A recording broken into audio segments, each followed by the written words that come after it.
The film opens preparing the Joseon king for burial. A flower is brewed and placed in his mouth. Suddenly, the king turns zombie and wakes. The scene shifts to historical context. During the time when the Joseon people lived along the northern border of Korea, the Joseon dynasty was weak. To secure its borders, the Joseon dynasty settled 4 Joseon tribes near their frontier. They were considered neither Joseon nor Joseon. A person is walking through the forest carrying a torch. They then enter a cave. On the cave wall, however, there is a suspicious drawing. It depicts a strange flower being consumed by a demon. The video explains what happened in the picture. Just like in the rock painting, a deer is eating that pink flower. The deer falls to the ground and starts turning into a zombie. Soon, while the zombie deer is walking through the forest, a tiger attacks it. But the deer didn't run away from the tiger. It's charging straight at it. Of course, how could you possibly take on a tiger? But a tiger that's eaten a deer starts acting strange. The wall painting also depicts a tiger eating a deer, and that person is looking at it. It turns out it was a little girl. The painting says this flower can bring someone back from the dead, but there's an inscription that says, "You must pay the price." 2 Joseon soldiers are on patrol in the forest. They come across a trail of blood. Following the tracks, they find a group of people who have been killed. The Joseon soldiers immediately spring into action. The general is entering the Manpu fortress with his soldiers. People outside are asking, why is the general in such a rush? It seems the rumors circulating outside are true.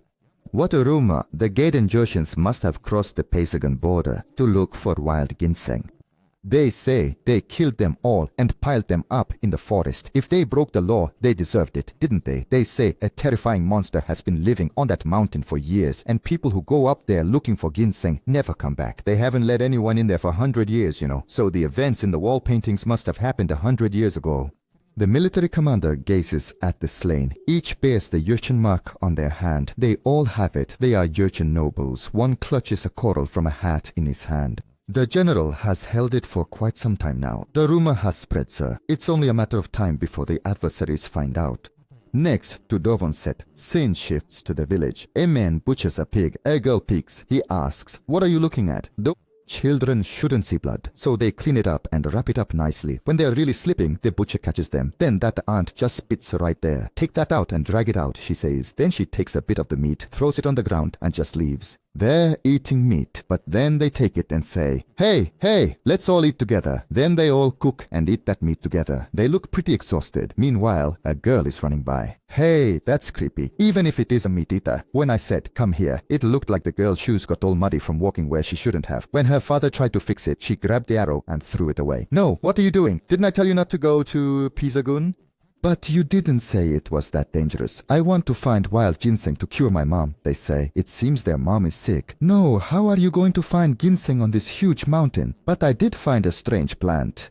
"They said it could bring back the dead," he says. Just then, a Joseon general arrives. They 4 head straight there to nap. Then they offer hunted skins and leather bags as gifts. "I came myself to present these gifts to you. She, Dua, Delos Sobandi. And here you are yourself." The 15 Joseons who went to Pisagun were killed while searching for ginseng. No? Who would kill that many people? A tiger killed them. What? A tiger killed them. You have the right to cross the river and spread rumors that a tiger killed them. Kate, be very careful with your words. When will our village officially join the Joseon kingdom? You must wait with patience.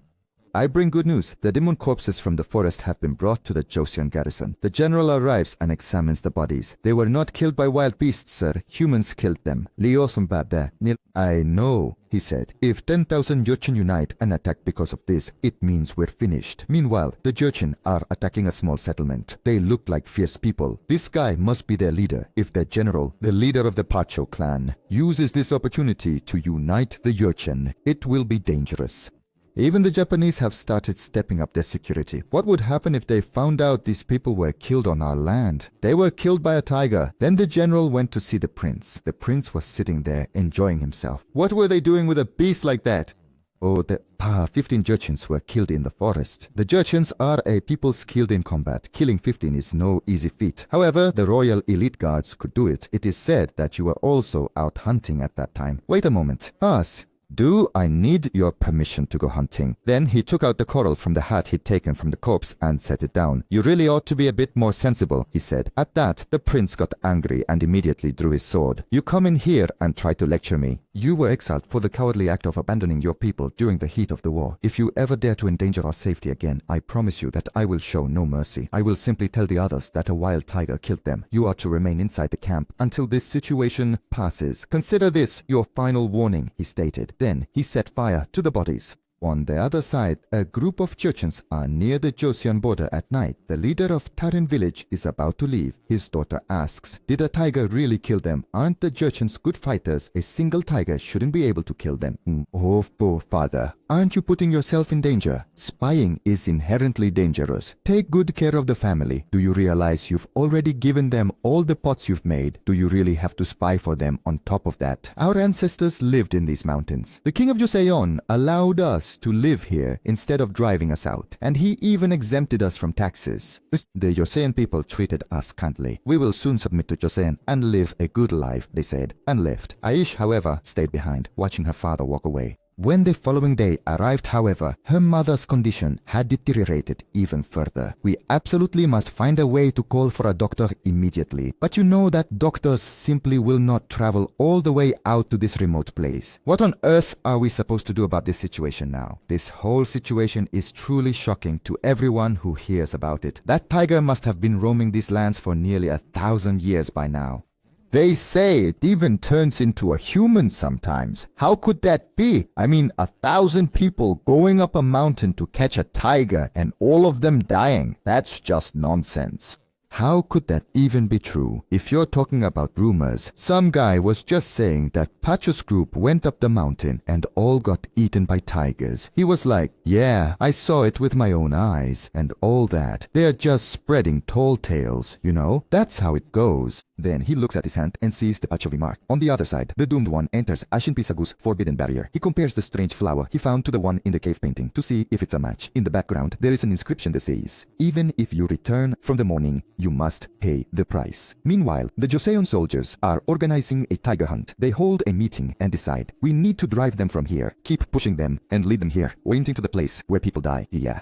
"Listen up, we're not actually here to hunt. I'm afraid I missed that, but a group is now approaching the tiger. Listen closely. The tiger's pace must remain perfectly steady. If it moves too slowly, you must push it along. If it goes too fast, it might end up hurting someone. Do you understand me?" They set off, making quite a loud racket as they went. Meanwhile, some tattooed troublemakers were lurking, spying on them. Before long, the soldiers finally encountered the tiger. "That's strange. These tracks are going the wrong way. What does that mean? Tigers are supposed to run away from noise, but this one is heading toward where the noise came from. So, what does that imply?"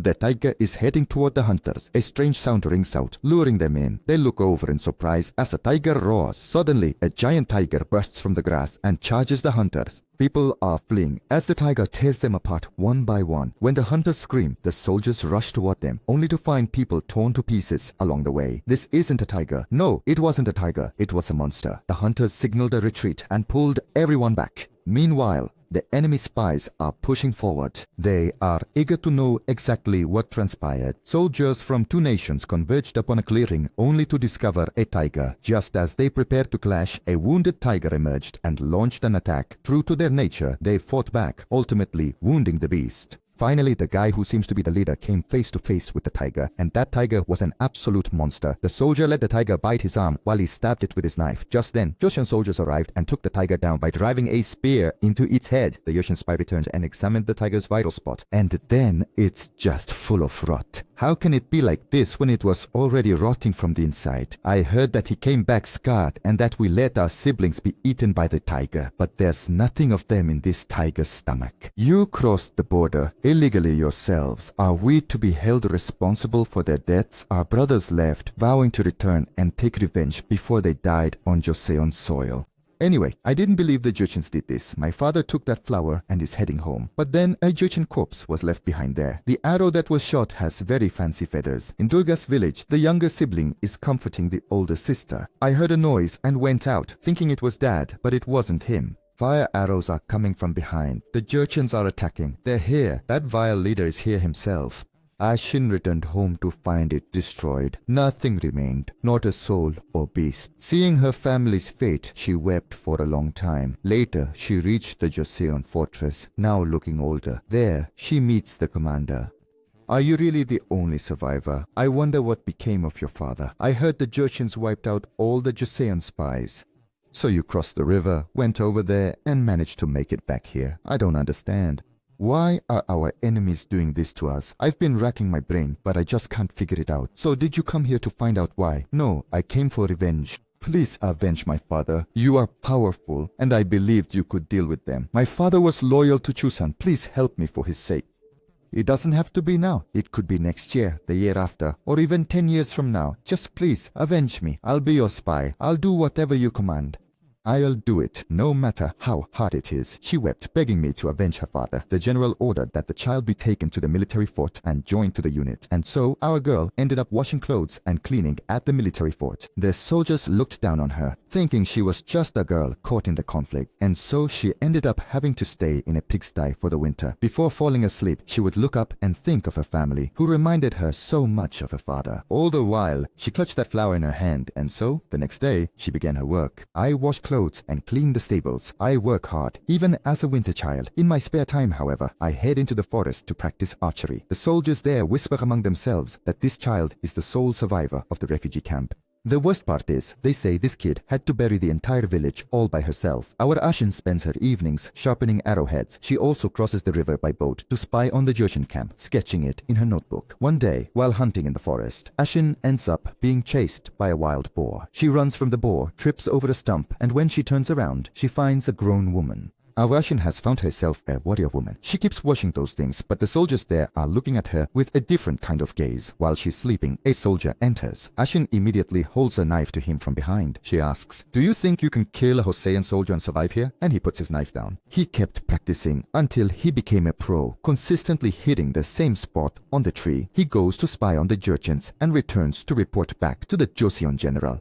The general is relaying his message through his own secretary. Not long after, a decree from the king of Joseon was issued, ordering all troops to gather near the Japanese border. "General, the Japanese empire keeps summoning us." "Bodol, since you're heading to Japan this summer, I assume you're bringing back some Japonica rice, right? I've tried it before, and it was truly incredible." "Oh, really? Then why didn't you bring some for us? Honestly, once you start eating that rice, you can't stop." "I've got 3 flavors, BBQ, honey, and sweet. I'll bring you some when I head out. Listen, I'm leaving a few soldiers behind for protection. You need to keep a close eye on the enemy and report their movements constantly." "Got it? Understood." And then assign General Ashin to handle the reconnaissance. But one soldier turned out to be stubborn.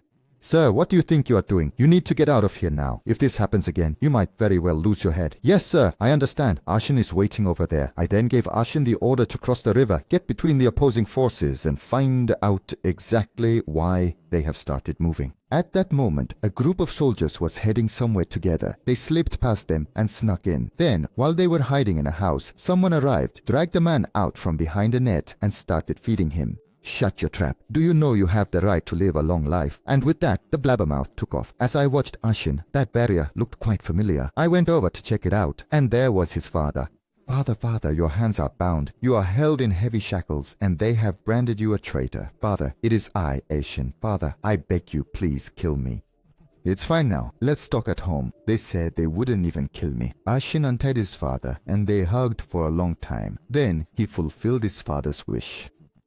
As they walk away, there is a lot of shouting and fire breaking out behind them. It seems like quite a commotion. Then, when they return to Choson, the prince appears with his soldiers. That is when they notice the prince's arrow is the same as the one found in the forest. Ashin is deep in thought. Then, that evening, he budges into Chanjin's study. I drop the bow and head straight into the study. Once inside, I searched through the documents and found a record. It stated that the Jurchens of Pajo had violated the treaty and were searching for ginseng. They were all killed because this risked war between Chosin and the Jorhans. It says we pinned all the blame on the Derfbird to clear ourselves of the incident.